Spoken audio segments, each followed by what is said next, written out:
बिस्मिल्लाहिर्रहमानिर्रहीम अस्सलाम वालेकुम। ऐसे व्लॉग फैमिली में आपको वेलकम करती हूँ। तो प्यारे बच्चों, स्टूडेंट्स, आज मैं आपसे बात करने लगी हूँ बीएस फिफ्थ सेमेस्टर में एडमिशन कैसे लिया जाए। इसके बारे में मुझे काफ़ी क्वेश्चंस आ रहे हैं, बच्चे काफ़ी कंफ्यूज हैं कि बीएस फिफ्थ सेमेस्टर में एडमिशन कैसे लिया जाए, और इससे रिलेटेड काफ़ी और सारे क्वेश्चंस हैं जो कि बच्चों को नहीं पता चल रहा, उसमें कन्फ्यूज़ हैं। तो मैं कोशिश करूँगी कि आप लोगों की कन्फ्यूजन दूर करूँ और इस कॉन्सेप्ट को बिल्कुल क्लियर करूँ। तो सबसे पहले तो बच्चे इस चीज़ में कंफ्यूज हैं कि एमए एमएससी क्या ख़त्म कर दी गई है। मतलब अगर आपने एडीपी की है या आपने बीए किया हुआ है तो मज़ीद क्या आप तालीम हासिल नहीं कर सकते, आगे एमए नहीं है या एमएससी नहीं है।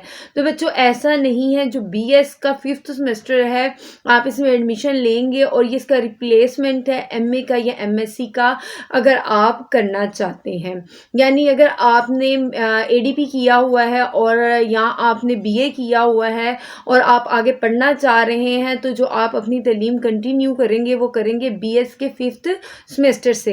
और ये आप कैसे करेंगे इसकी डिटेल हम वन बाय वन क्वेश्चंस के ज़रिए आपके साथ बताते जाते हैं। तो इसके जो एडमिशन्स हैं वो कब होते हैं? इसके एडमिशन जो है अगस्त से लेकर सितंबर तक होते हैं, बाज़ जगहों पर अक्टूबर तक भी होते हैं। यानी जब के रिज़ल्ट निकलता है बीए का या एडीपी का, तो उसके बाद यूनिवर्सिटीज़ इसके एडमिशन ओपन कर देती हैं। इसमें कैसे इसका क्राइटेरिया क्या है? इसका क्राइटेरिया ये है कि आपकी सेकंड डिवीज़न एटलीस्ट होनी चाहिए और आपको एडमिशन मिल जाता है। मैं आपको साथ-साथ स्टूडेंट्स ये भी बताती चलूँ, अगर आप किसी गवर्नमेंट यूनिवर्सिटी में जा रहे हैं, किसी अच्छी यूनिवर्सिटी में जाना चाह रहे हैं, तो उसका मेरिट ज़ाहिर-सी बात है उसके हिसाब से होगा, उसके लिए आपके नंबर अच्छे होना बहुत ज़्यादा ज़रूरी है। जो हाफ़िज़ कुरान हैं उनको भी जो है वो मार्क्स मिलते हैं इसमें जब ऐड होते हैं, जब आपका मेरिट बनता है। और जिस सब्जेक्ट में आपने बीएस करना है, आपने एडीपी में उसके सब्जेक्ट जो पढ़े हुए होते हैं उससे भी आप मतलब जो सब्जेक्ट आपने पढ़ना है उसके जो नंबर हैं वो भी काउंट किए जाते हैं जब आपका एडमिशन होता है। यानी एडीबी में जो आपने सब्जेक्ट पढ़ा होता है जिसमें आप बीएस कर रहे होते हैं, उस सब्जेक्ट के नंबर काउंट किए जाते हैं। तो ऐसे आपका जो है मेरिट तैयार होता है।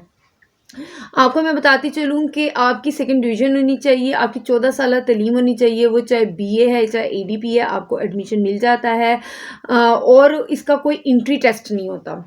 एक क्वेश्चन जो बच्चे बहुत करते हैं कि जब हमने बीएस फिफ्थ सेमेस्टर में जाना है तो क्या इसका न्यू एडमिशन होगा या जो हम पढ़ रहे हैं उसी एडमिशन पर हम आगे जाएंगे?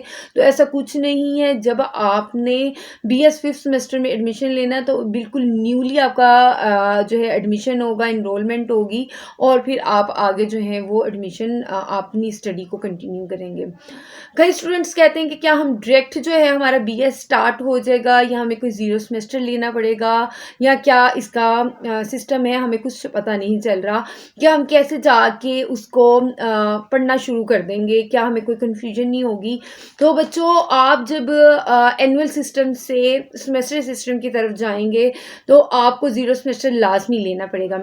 इससे आपको भी फ़ायदा होता है और यूनिवर्सिटी को भी फ़ायदा होता है। यूनिवर्सिटी को स्टूडेंट को समझने में फ़ायदा होता है कि जिसको उन्होंने एडमिशन लिया है वो बच्चा कैसा है पढ़ाई में, वो आगे चल सकेगा या नहीं चल सकेगा। थोड़ा-सा आपको अंडरस्टैंड करने में भी आसानी होती है और आपको भी अंडरस्टैंड करने में आसानी होती है कि सब्जेक्ट्स कैसे हैं, यहाँ का सेटअप कैसा है, एग्ज़ाम्स कैसे हैं और आगे हमने स्टडी किस पैटर्न से करनी है। क्योंकि 4 सेमेस्टर में जो बच्चे पढ़ चुके होते हैं बीएस का उससे फिर आपको डिफरेंट रखा जाता है, आपका बैच अलग से बनाया जाता है और आपका जो ग्रुप सेशन है उसको अलग से लेकर चलते हैं। जो बीएस के फिफ्थ सेमेस्टर के स्टूडेंट्स एडमिशन लेते हैं उनका पूरा बैच जो है वो अलग होता है।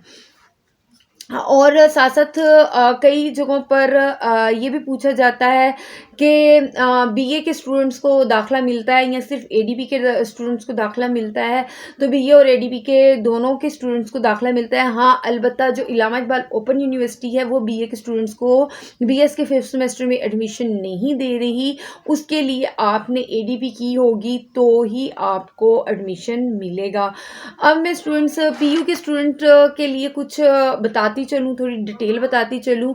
जो बच्चे पीयू में एडमिशन लेना चाह रहे हैं उन्हें मैं बताऊँ कि उनके एडमिशन का क्या क्राइटेरिया है। वही बात कि आपने सेकंड जो है डिवीज़न में एटलीस्ट अपना ही 14 साल तालीम मुकम्मल की हो, आपकी उम्र 26 साल तक होनी चाहिए, तो आप एडमिशन ले सकते हैं। और उसके अलावा जब वो मेरिट बनता है तो ज़ाहिर-सी बात है जिस बच्चे के ज़्यादा हायर मार्क्स होते हैं वो मेरिट पर आ जाते हैं।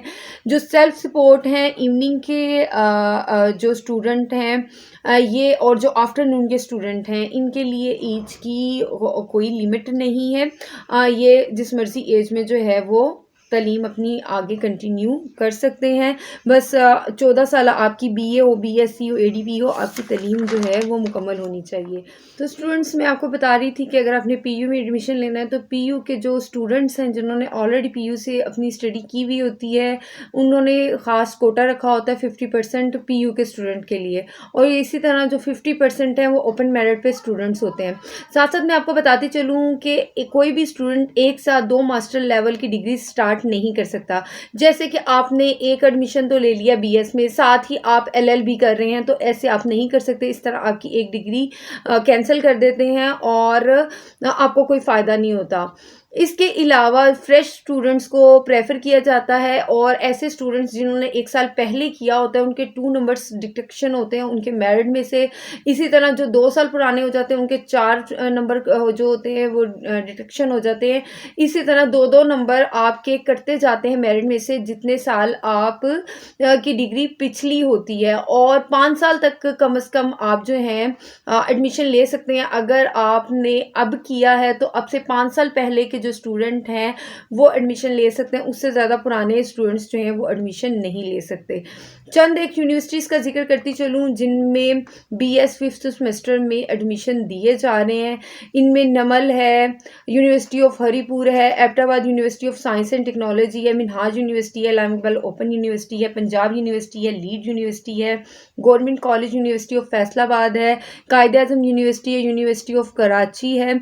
ये चंद एक यूनिवर्सिटीज़ हैं जिनका मैं आपके साथ जिक्र कर रही हूँ जो बीएस के 5th सेमेस्टर में एडमिशन दे रही हैं। उसके अलावा काफ़ी कॉलेजेस भी जो हैं वो बीएस के 5th सेमेस्टर में आपको एडमिशन दे देते हैं। और इसके साथ मैं आपको बताती चलूँ कि कुछ जो सीट्स हैं वो स्पेशल स्टूडेंट्स के लिए होती हैं, यानी कि जो फिज़िकली एबनॉर्मल होते हैं 2% जो हैं सीट्स उनके लिए रिज़र्व होती हैं।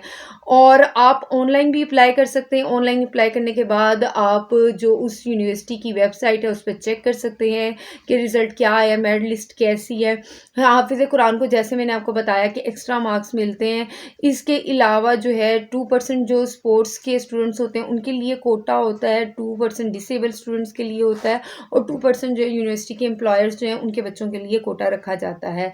आप लोगों के पास एडमिशन के टाइम जो है अपना डोमिसाइल जो है अपने इलाके का होना आप लोगों के पास जो है ना बहुत ज़्यादा ज़रूरी है, इसलिए अपना डोमिसाइल ज़रूर बनाएं। अच्छा, तो स्टूडेंट सबसे ज़्यादा पूछे जाने वाला सवाल ये है कि बीएस जब 5th सेमेस्टर में जाएंगे तो हमने कौन सा सब्जेक्ट रखना है या हम कौन से सब्जेक्ट रख सकते हैं।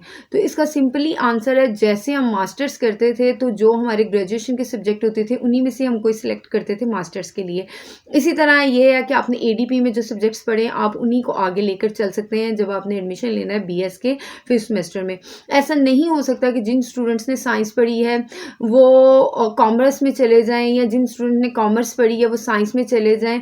साइंस के स्टूडेंट्स आगे साइंस में पढ़ेंगे, इसी तरह कॉमर्स के स्टूडेंट्स जो है वो कॉमर्स में पढ़ेंगे। जिन्होंने सोशल साइंसेस पढ़ी है वो इस तरह मुख्तलिफ सब्जेक्ट रख सकते हैं जैसे जेंडर स्टडीज़ है, सोशल वर्क है, पॉलिटिकल साइंस है, एजुकेशन है, इकनॉमिक्स, इंटरनेशनल रिलेशन है, जर्नलिज्म है। इस तरह ये इन सब्जेक्ट्स में से कोई एक सब्जेक्ट सिलेक्ट करेंगे और उसमें आगे अपना एमएस जो है यानी बीएस जो है वो कंप्लीट करेंगे। बीएस के 5th सेमेस्टर को आगे अपनी स्टडी कंटिन्यू करेंगे जो उनके लिए इक्वल टू मास्टर्स हो जाएगी। इसी तरह आप चाहें तो उर्दू को, पाक स्टडीज़ को या इस्लामियत को भी सिलेक्ट कर सकते हैं बीएस के 5th सेमेस्टर के लिए, यानी कि आपकी अब बीएस उस सब्जेक्ट से रिलेटेड हो जाएगा। तो स्टूडेंट्स ये मैं आपके साथ शेयर कर रही हूँ चीज़ें। अब हम आगे चलते हैं। कई बच्चे मुझसे ये क्वेश्चन करते हैं कि हमने अगर आगे सीएसएस के इम्तिहान देने हैं या पीएमएस के इम्तिहान देने हैं, उसके लिए हमें बीएस करना ज़रूरी है। तो ऐसा नहीं है, अगर आपने ईडीपी किया है या आपने बीए किया है, यानी कि आपकी 14 साल तालीम मुकम्मल है, उसके बाद आप सीएसएस के इम्तिहान दे सकते हैं या आप पीएमएस के इम्तिहान भी दे सकते हैं। उसके लिए बीएस करना ज़रूरी नहीं है। तो स्टूडेंट, ये थी कुछ बेसिक इन्फॉर्मेशन जो मैंने आपके साथ शेयर की। अगर आप बीएस 5th सेमेस्टर में एडमिशन लेना चाहते हैं, इससे रिलेटेड अगर कोई और क्वेश्चन है, आप उसको जो है कमेंट्स में पूछ सकते हैं। हम कोशिश करते हैं कि आपके हर सवाल का जवाब दें। और कुछ ऐसे क्वेश्चंस होते हैं जो सेम होते हैं, काफ़ी स्टूडेंट्स एक ही जैसा क्वेश्चन पूछ रहे होते हैं, तो उसमें हम किसी एक स्टूडेंट का जवाब दे देते हैं ताकि बाकी सारे उसी को देख लें। अदरवाइज़ जो डिफरेंट क्वेश्चंस हैं, हम कोशिश करते हैं कि सब क्वेश्चंस का आंसर साथ-साथ देते जाएँ। तो आपको वीडियो पसंद आई है, इसको लाइक करें, चैनल को सब्सक्राइब करें, दुआओं में याद रखना मत भूलिएगा। अल्लाह हाफ़िज़।